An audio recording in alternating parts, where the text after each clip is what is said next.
অথচ তুমি জানতেই পারলে না যে কি তীব্র অভিমান নিয়ে একটা মানুষ আস্তে আস্তে নীরবে হারিয়ে গেল।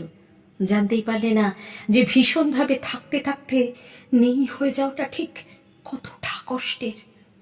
বুঝতেই পারলে না যে অনর্গল কথা বলে যাওয়া মেয়েটা কেন হঠাৎ চুপচাপ হয়ে গেল। পাখির গান শুনলে সে আর অবাক হয় না।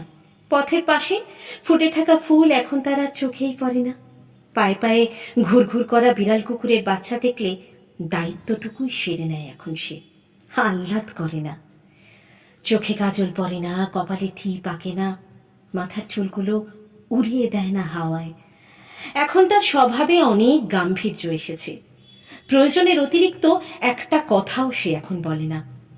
বায়না করা, তুচ্ছ বিষয় নিয়ে তোলপাড় করা আজকাল শেয়ার করা ছেড়ে দিয়েছে। তুমি জানতে পারোনি একটা মানুষ সশরীরে থাকতে থাকতেই কেমন যেন নেই হয়ে যায়। অভিমান জমে পাথর হলে মানুষ কেমন হয় একবার দেখে যাও, একবার দেখে যাও তুমি।